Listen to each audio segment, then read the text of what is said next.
Bonjour à toutes et à tous. Je suis ravi d'être avec vous aujourd'hui. Je remercie la Mêlée de me donner la parole pour le démarrage de cette journée qui est consacrée au numérique responsable, au territoire en transition, à la food tech. Donc vous avez un beau programme qui vous attend et je vais faire une intervention voilà, qui résonnera avec l'ensemble de ces thèmes. Je reviens en une minute, vraiment très rapidement, sur le partenariat que nous avons avec la Mêlée. En fait, ça fait plusieurs années maintenant que nous avons ce partenariat. On en est très heureux. Ce partenariat, il est possible parce que nous avons implanté ce que l'on appelle un 574 de la SNCF dans la région. 574, c'est une maison digitale qui a d'abord pour objectif d'accélérer la transformation de la SNCF. Et donc, on accompagne les métiers, on accompagne les équipes locales sur leur transformation numérique et digitale.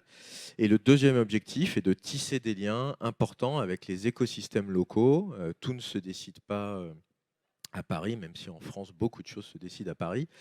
Mais donc, on souhaite évidemment être au plus près des écosystèmes locaux, découvrir les startups, le tissu local, puisque ça nous permet à nouveau de faire émerger des solutions, des innovations, d'avancer tous ensemble. Et puis nous, on propose des services à travers toute la France. Nos services doivent être adaptés aux usages locaux, aux enjeux locaux, et donc on a besoin de cette présence. Ce que je n'ai pas dit, c'est pourquoi ça s'appelle 574. On me pose souvent la question. 574, c'est le record de vitesse du TGV, donc il y a une fierté cheminote autour de ça, qui montre aussi toujours l'innovation de la SNCF, et donc c'est pour ça qu'on a baptisé nos maisons digitales les 574, et puis le fonds d'investissement de la SNCF aussi, dont je suis le président, 574 Invest, qui investit donc directement des prises de participation dans les startups. Sur la région, sa présidente, Caroline Delga, a signé une récente convention sur 10 ans avec SNCF, qui nous engage, qui nous rend aussi très fiers. Et donc, on a la volonté de continuer d'accompagner les développements en étant innovant et responsable. Innovant, je l'ai dit, on reste humble, mais on pense que la SNCF a été innovante, est un acteur industriel innovant et n'a pas hésité à se saisir du digital et du numérique très tôt. La SNCF a créé voyagesncf.com il y a plus de 20 ans. C'était pas évident pour une société comme SNCF d'aller sur Internet. On avait beaucoup de freins, y compris des freins sociaux. On avait des guichets.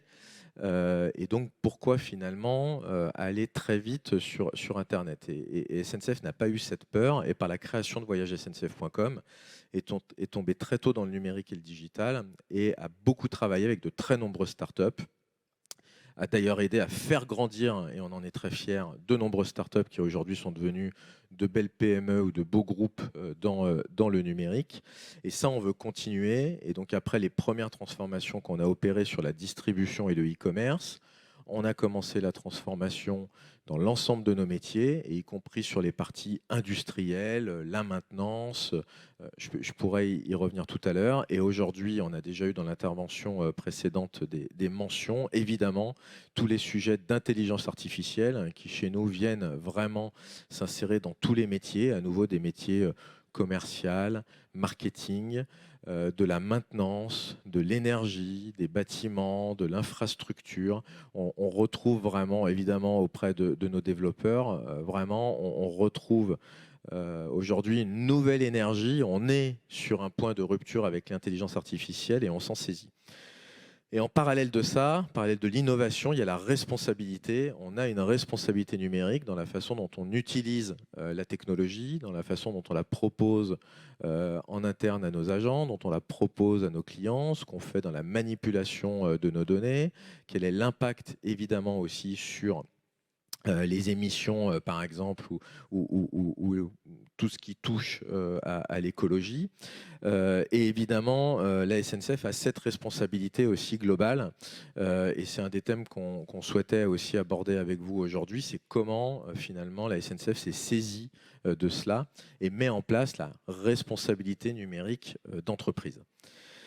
En 2019, France Stratégie a initié des premiers travaux sur la responsabilité numérique des entreprises. L'objectif, c'était d'encourager les entreprises, les partenaires sociaux, les pouvoirs publics à adopter des stratégies communes sur l'IT et la RSE. Et du coup, cette idée sous-tend que, évidemment, le numérique peut adopter des principes de la RSE. Donc, c'est vraiment une approche qui permet d'intégrer ces objectifs-là dans les projets numériques et digitaux que nous avons. Nous, la RNE, elle est dans l'ADN du groupe, hein. On a la chance, évidemment, de produire des services plutôt décarbonés, hein. Le train est une solution décarbonée. On pense que le train est une des solutions aux enjeux écologiques aujourd'hui. Et pour nous, il était important que le numérique s'inscrive dans cet ADN, dans ce marqueur. Et en devienne un marqueur aussi de la SNCF, c'est comment nous intégrons ces contraintes sur le numérique. Donc en fait, on s'est posé des questions. Où est-ce qu'on doit intégrer cette responsabilité numérique d'entreprise? On doit la prendre évidemment vis-à-vis de nos clients. On doit la prendre vis-à-vis de nos talents et donc de l'interne. On doit maintenir un haut niveau de confiance dans le numérique de la SNCF et dans ce qu'on confie à la SNCF. Vous, et j'espère que beaucoup parmi vous sont clients de nos services, vous confiez une partie de vos données à la SNCF quand vous consommez certains de nos services numériques. Et puis c'est aussi regarder l'impact que le numérique peut avoir. Il y a deux éléments qui sont différents. Il y a l'impact du numérique en tant que tel. Est-ce que le numérique génère des émissions? Donc finalement le Green IT, et comment on fait en sorte d'avoir une sobriété sur ce que le numérique produit. Et puis le deuxième point, c'est au contraire le numérique comme un levier pour continuer à proposer les services les plus décarbonés possibles, pour continuer à faire de la sobriété. Et là, c'est l'IT for Green. Donc ça, je reviendrai sur les deux éléments. À la SNCF, on travaille donc sur trois axes, hein, l'humain, la confiance et l'environnement. Et on veut adresser ces piliers de manière équilibrée. Le premier axe, l'axe humain, on se concentre sur des questions d'inclusion, d'accessibilité, de mixité, de lutte contre l'électronisme, hein. Il y a évidemment des fractures numériques, hein. Il ne faut pas l'oublier. On pousse sur l'innovation, mais il faut qu'on arrive à embarquer tout le monde sur le chemin. Et donc, on a mis en place un certain nombre de choses dans le groupe. Vis-à-vis des clients, on a des équipes d'auditeurs qui permettent de vérifier l'accessibilité de l'ensemble de nos applications. Donc ça, c'est très important. On a beaucoup d'applications, beaucoup de sites, donc on a des équipes qui auditent. On a de la formation de nos collaborateurs, justement, aux questions d'accessibilité dans le développement. On a dans le numérique pour tous des questions liées à la mixité. C'est important, y compris quand on développe des choses, et de plus en plus avec l'IA pour éviter des biais. On veut être sûr qu'on ait des équipes mixtes, pousser la mixité dans le numérique, qui n'a pas toujours été le cas. Et vous savez d'ailleurs, même en termes de sourcing, c'est compliqué, puisque par exemple dans les écoles d'ingénieurs, les femmes sont encore sous-représentées. Donc évidemment, elles sont sous-représentées dans les études, donc elles sont sous-représentées à la sortie. Donc ça, on travaille. On a formé 100% des comités de direction généraux et des comités de direction du numérique à la mixité. On a des ambassades tech et mixité dans la SNCF. Et puis, je vous l'ai dit, on forme à l'accessibilité et y compris on explique ces concepts-là au plus niveau de l'entreprise. Le deuxième point sur l'humain, c'est l'impact social. C'est vigilance sur nos partenaires. Et donc, on a des critères. Aujourd'hui, on génère aussi beaucoup d'appels d'offres. On est une grande entreprise, on a des appels d'offres du marché public. Et donc, 20% des notations de nos achats sont liées à des critères RSE. Donc ça, c'est très important, puisque ça permet de flécher nos investissements. Et puis, toujours sur l'impact social, on a aussi voulu que le numérique représente des vraies opportunités. Et il y a un programme qu'on a monté à la SNCF, où on va faire de la reconversion d'agents, des agents qui n'étaient pas dans le numérique, qui avaient d'autres métiers, qui par exemple étaient à des guichets, qui par exemple étaient dans des centres de maintenance, qui étaient sur de la production, dont les métiers changent et se transforment avec le numérique. Et on les forme vers le numérique, et notamment au métier de développeur. Donc on fait un investissement qui est important, et puis on leur donne des outils pour y arriver. L'IA représente un vrai potentiel. Aujourd'hui, avec l'IA, on a de la génération de code, on a de la correction de syntaxe automatique, donc ça aide beaucoup ces populations juniors. Et donc actuellement, on a plus de 300 agents à la SNCF qui sont en reconversion vers le numérique. Et donc là où beaucoup, pendant longtemps, disaient attention, le numérique peut détruire des emplois, ce que je ne crois pas, je pense que ça crée de la valeur, de la croissance, et donc on peut créer de l'activité. Mais en plus, ça représente aussi des débouchés sur des agents à qui on donne des perspectives en accompagnant leur reconversion.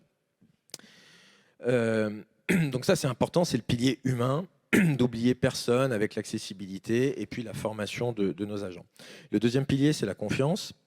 Numérique de confiance, hein. Donc la gestion de nos données, comment elles sont gérées, d'être transparent là-dessus, comment on choisit nos partenaires, de mettre en place évidemment toute la sécurisation qui va autour.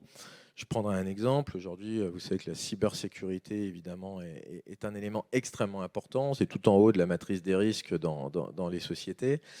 Et nous, on forme les agents SNCF au cyber-réflexe, c'est-à-dire avoir les bons réflexes pour se protéger. Et donc, ça protège les données des clients. Et aujourd'hui, on a 100 000 agents qui ont suivi une formation de 10 cyber-réflexes. Notre objectif est d'en passer 150 000. Il y a 150 000 cheminots avant les Jeux Olympiques. Et on a déjà passé 100 000 agents au cyber-réflexe. Le deuxième point, c'est d'être transparent sur ce qu'on fait et sur la transparence de nos algorithmes. Et ce sera des vrais sujets avec l'IA, notamment comment ça a été construit, comment ont été choisies les sources. Et par exemple, sur SNCF Connect, quand vous avez des affichages de prix, de trains, etc., vous pouvez retrouver la façon dont on appelle le sort order, la façon dont les choses sont affichées.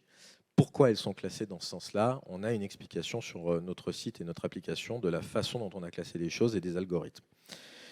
Donc ça, c'est important. Et puis le troisième point, c'est évidemment l'environnement. Donc je reviens sur les sujets de Green IT et d'IT for Green. La SNCF, d'abord, je vous l'ai dit, elle offre des produits décarbonés. Donc nous, on a cette chance. Et on pense qu'en proposant plus de SNCF, on répond à une partie des enjeux écologiques. Donc d'abord, l'objectif majeur, on va dire, à la SNCF, c'est ce qu'on appelle le x2. À la SNCF, on représente 10% de la mobilité. Le reste, c'est essentiellement la voiture, évidemment. Donc l'objectif, c'est de passer de 10 à 20%, de faire x2 dans le train. Et pour ça, le numérique, évidemment, est un levier de développement. Là, c'est pour vous donner la photo globale d'où on se situe et la trajectoire. On pense qu'on fera plus de trains et le numérique étant un levier. À la fin, on arrive à répondre à des enjeux écologiques colossaux, puisque là, ça pèse évidemment très très fort de passer par exemple de 10 à 20% de mobilité vers le train. Le deuxième point, c'est sur la sobriété, c'est-à-dire pour produire ce train, comment est-ce qu'on continue de diminuer nos émissions. La SNCF aujourd'hui, elle pèse 10% de l'électricité industrielle en France. Toute l'électricité industrielle consommée en France, 10% c'est la SNCF. Ça représente à peu près 2% de toute la consommation du pays, si on rajoute les foyers, vous, ce matin, qui avez éclairé vos tables de chevet. Donc, il est important, puisque du coup, on pèse de manière aussi significative sur cette consommation. Et donc, on travaille sur, je vous le disais, les deux leviers, l'IT for Green et le Green IT. Donc, je vais revenir sur ces deux points. D'abord, le Green IT, donc c'est évidemment la sobriété appliquée au numérique lui-même. Donc, d'abord, il faut mesurer. Donc, on a fait un bilan carbone du numérique. Donc, on sait mesurer combien pèse dans les émissions et dans le carbone le numérique de la SNCF. Une fois qu'on a fait ce bilan, ça permet de voir d'où viennent les émissions. On a par exemple 47% du bilan qui pèse par l'équipement, c'est-à-dire les ordinateurs, les téléphones. On a 150 000 agents, donc vous imaginez le parc informatique et de matériel qu'on a à la SNCF. Donc 47%, c'est le matériel, les équipements. 28%, c'est les réseaux, tous les réseaux qu'on met en place, et 25%, c'est nos data centers. Data centers internes, on a nos propres data centers, et data centers qu'on utilise avec des hyperscalers. Du coup, naturellement, on a créé un plan d'action pour traiter ces différents points. Le premier, c'est donc les équipements, et qui est absolument crucial. Donc d'abord, de mieux gérer nos équipements, d'avoir une juste dotation, de ne pas double doter nos collaborateurs. On travaille aussi avec beaucoup de prestataires. Les prestataires ont souvent déjà un ordinateur. Ils n'ont pas attendu d'arriver à la SNCF pour en avoir un. Inutile de leur en redonner un à SNCF. Donc ça, c'est pour travailler sur la juste dotation et finalement faire diminuer ça. Ensuite, la deuxième chose, c'est comment on fait des filières de seconde vie. Et donc, on a collecté 55 000 équipements Voilà, environ 30 000 PC, 23 000 portables et 2 500 smartphones. Et ça, on les fait passer en filière de seconde vie avec des entreprises du secteur adapté. Et donc, évidemment, ça, c'est très, très, très important dans la réutilisation. Donc, on est sur des chiffres, hein, vous voyez, conséquents, hein, 55 000. On a cette empreinte et cette volumétrie. Donc, ça, on continue de travailler très, très fort sur le matériel.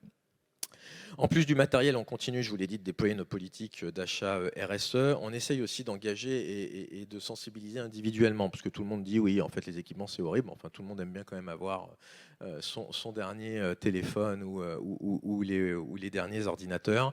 Donc, on fait aussi beaucoup d'acculturation et de formation en interne sur pourquoi il est important aussi que chacun ait la responsabilité de son matériel. On optimise évidemment nos data centers historiques. Avec les passages dans le cloud, on arrive à faire plus de performances et donc on continue, nous, une migration dans le cloud qui a un impact sur ces éléments. Et puis dans la façon de faire du digital, on forme nos collaborateurs à l'éco-conception, évidemment, pour que nos applicatifs utilisent moins aussi d'énergie, moins d'appels. Et donc là, on a des grandes formations de nos architectes, de nos lead dev, UX, etc. Et donc, on met aussi pas mal d'investissements sur cette partie-là. Donc ça, c'est plutôt le Green IT.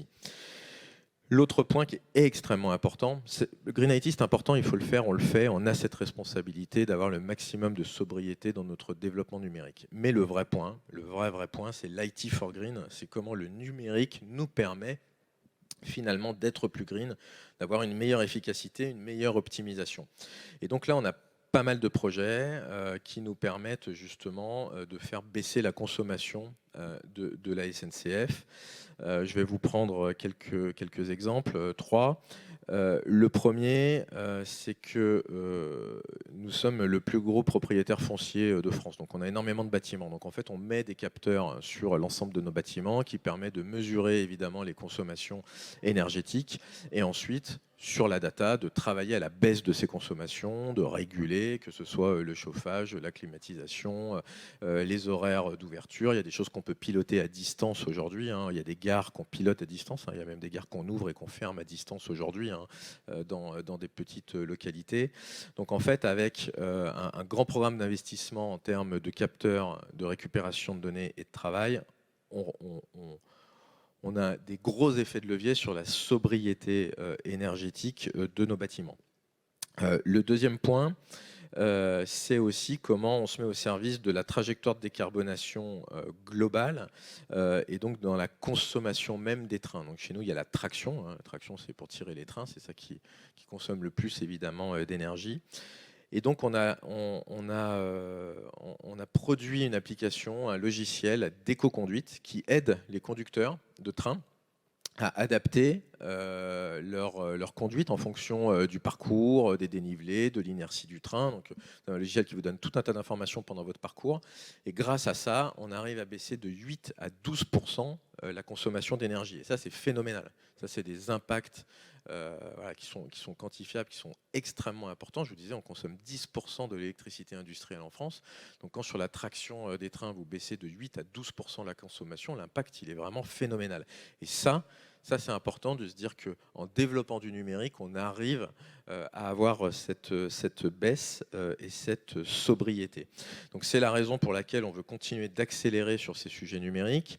Aujourd'hui, l'intelligence artificielle nous permet vraiment un champ des possibles important. On l'a dit sur les bâtiments, on l'a dit sur la consommation. On fait beaucoup de travail sur l'IA, justement sur l'énergie pour mieux gérer nos pics d'utilisation d'énergie. Et on pense qu'avec ça, on propose déjà aujourd'hui le service le plus décarboné de mobilité, mais qu'on va continuer de le faire et continuer de le faire en étant encore plus efficace qu'aujourd'hui. Donc voilà, c'était pour vous dire que sur la responsabilité numérique d'entreprise, la SNCF se sent responsable, l'a pris vraiment sur les différents niveaux donc liés à l'humain, liés à l'écologie. On met des gros moyens d'accompagnement interne pour nos agents, pour qu'ils se saisissent de ces transformations, qu'ils ne soient pas perdus. On met des gros moyens pour donner toutes les clés à nos clients et faire en sorte que tout le monde puisse utiliser facilement le numérique à la SNCF. Et puis le troisième point, c'est cet énorme levier qui doit contribuer à nos gros enjeux climatiques et à pousser toujours plus le train. Donc voilà, moi c'est ça que je voulais partager aujourd'hui avec vous. Comme je le disais, nos implantations locales, on travaille avec beaucoup de startups sur tous ces sujets. On travaille avec beaucoup de sociétés. Quand je parlais de la filière de seconde vie, c'est par exemple une société qui est à Montpellier, avec qui on travaille donc, pour la réutilisation de nos équipements. Voilà, donc on est très friand de développer localement ce que nous pouvons faire. Et donc, vous pourrez évidemment vous retourner vers nos maisons 574, notamment celle d'Occitanie. Voilà, j'en ai fini. Si vous avez des questions, j'y répondrai avec plaisir. Merci.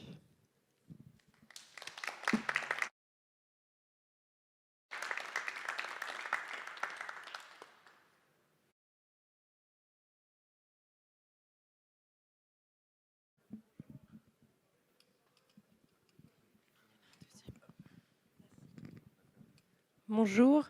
Ma question, c'était par rapport à l'organisation de... Enfin, comment vous fonctionnez? C'est-à-dire que vous avez ce hub, finalement, 574 Occitanie, par rapport au groupe et par rapport aux autres hubs qui doivent exister dans d'autres régions. Comment ça se passe?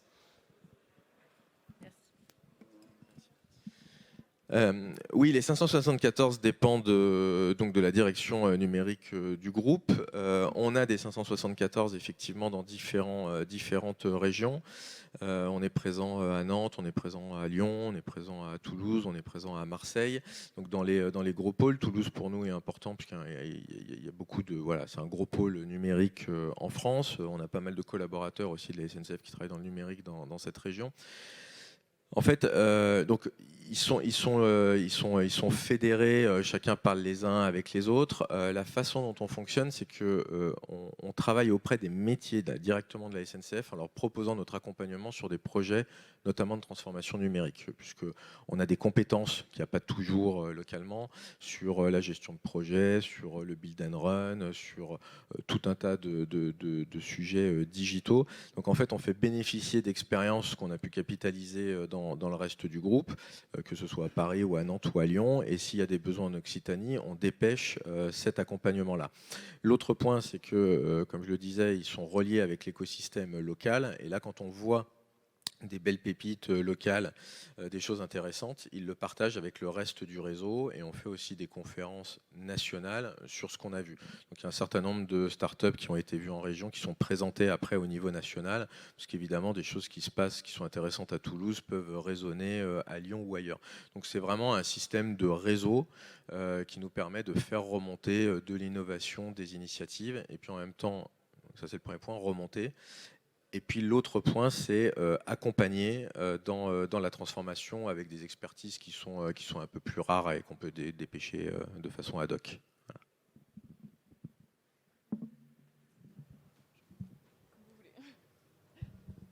Monsieur le Président, un mot sur 574 Invest. Comment ça fonctionne? Quelle est la politique d'investissement? Mais combien de dossiers vous faites par an à peu près? Alors 574 Invest, c'est donc le véhicule, le CVC, le fonds de corporate venture de la SNCF pour investir dans les startups. Il y a deux leviers. C'est un fonds qui représente environ 160 millions d'euros. Il y a deux leviers, ce qu'on appelle le fonds de fonds. On travaille avec des partenaires, Partech, Euraseo, etc., à qui on confie un certain investissement qui eux-mêmes vont investir dans un certain nombre de startups. On suit le portefeuille avec eux, ça nous permet d'accéder à ces startups. Et le deuxième levier, c'est de l'investissement en direct, effectivement, qu'on a commencé il y a assez peu de temps. On avait pris la décision de le faire avant le Covid. Covid est arrivé, la mobilité a été très impactée, donc on a limité le cash-out de la SNCF, donc on n'a pas opéré d'investissement en direct. Et puis là, on a repris il y a environ 2 ans et on a déjà réalisé 5 investissements en direct. On intervient plutôt au niveau des séries A, c'est-à-dire qu'on n'est pas en train de faire du M&A, on n'est pas en train de racheter des startups. On ne veut pas racheter des startups. La SNCF a une grande capacité à tuer les startups quand elle les rachète, comme souvent les grands groupes. Donc l'objectif est de rester en minoritaire. On prend des tickets entre 500 000 euros et 3 millions d'euros, plutôt donc en minoritaire, pour accompagner la croissance. La deuxième chose qui drive, enfin ça c'est le côté technique, ce qui drive nos choix, c'est qu'on choisit des startups qui nous aident à accélérer la transformation de SNCF. Et donc, on fait un choix toujours avec des métiers. Je peux prendre 2 exemples. On a investi dans une startup qui s'appelle 22, que vous devez connaître à l'intérieur, qui fait de l'intelligence artificielle pour les caméras, pour traiter des images vidéo. La SNCF, évidemment, a un parc de caméras phénoménal. On a beaucoup besoin de traitements pour les bagages abandonnés, pour des questions de sûreté, pour de la gestion de flux. Et donc, on avait la direction de la sûreté ou les gares qui travaillaient avec cette start-up et qui nous disaient elle est vraiment intéressante et nous, elle nous aide beaucoup dans ce qu'on doit faire. Et donc, notre objectif, c'est que cette start-up grandisse, aille bien, se développe, puisqu'elle aide et elle a un intérêt pour SNCF. Donc en investissant, on les aide à continuer à se développer. Et plus cette start-up deviendra forte, puissance avec des beaux services, plus elle nous aide aussi à la transformation. On a investi dans Electra qui fait des bornes de recharge rapides pour les véhicules. J'ai dit on est un grand propriétaire foncier. Nous on a des questions aussi d'équipement en bornes électriques évidemment de nos parkings, de nos parvis, etc. Donc on a investi auprès d'Electra. Voilà. Aujourd'hui on a déjà réalisé 5 investissements. On a plusieurs dossiers en général. On regarde 4-5 dossiers, enfin 5-6 dossiers par an. Ça dépend évidemment un peu de ce qui remonte ou pas. Ça dépend des périodes. Il y avait des périodes avec plus de dossiers. En ce moment, un peu moins, mais il y en a toujours. Il y a des beaux dossiers. Voilà, donc on a fait 5 investissements en 2 ans globalement. L'idée, c'est pour nous de continuer à accélérer, mais toujours rester donc en minoritaire sur des tickets entre 500 000 et 3 millions à peu près. Merci. Oui, vous avez expliqué que vous aviez des exemples de gestion bâtimentaire améliorée avec l'intelligence artificielle. Et j'aurais aimé savoir comment vous organisez par rapport à ça, étant donné qu'il y a une part d'investissement numérique de capteurs ou de logiciels et une part d'investissement de chaudières ou de bornes électriques de recharge. Et comment vous êtes organisé en interne à la fois pour les investissements? Est-ce que c'est la direction numérique qui supporte tout ça? Est-ce que c'est partagé avec les métiers? Et surtout pour la maintenance, c'est-à-dire quand il y a un problème, qui on appelle? Alors, c'est pas la direction numérique. Alors, la direction numérique investit sur différents sujets, mais là, par exemple, c'est pas la direction numérique qui investit. Ceux qui investissent, c'est les métiers. Aujourd'hui, vous avez, par exemple, les gares. C'est de la responsabilité des gares d'investir dans ces bâtiments, la maintenance de ces bâtiments, la gestion de ces bâtiments. Et donc, ils ont les investissements de leur côté, que ce soit sur la partie équipement des capteurs. On a un grand programme qui s'appelle Smart Station, qui permet de placer justement des capteurs sur l'ensemble de nos gares. Donc qui fait les capex d'investissement de matériel. Et ensuite, on travaille avec eux sur les solutions logicielles, applicatives pour traiter toute la data qui remonte et tout le système d'information qui va bien. Mais c'est les business units qui investissent, puisque c'est eux qui derrière aussi en tirent le gain. Évidemment, derrière ces investissements, Gares & Connexions a évidemment regardé ce que ça allait générer en termes d'économie d'énergie, en termes de qualité de service pour le client, parce que je vous ai parlé de capteurs, c'est aussi en mettre sur les escalators pour avoir la détection quand ils sont en panne et dépêcher quelqu'un, etc. Donc en fait, c'est directement dans les BU, parce que c'est lié à l'activité même du métier. Et nous, direction numérique, on répond à leurs besoins. Donc ils ont un besoin par exemple sur Smart Station et ils doivent développer un certain nombre d'applicatifs. Et là évidemment la direction numérique va développer les applicatifs dont ils ont besoin pour traiter tout ça.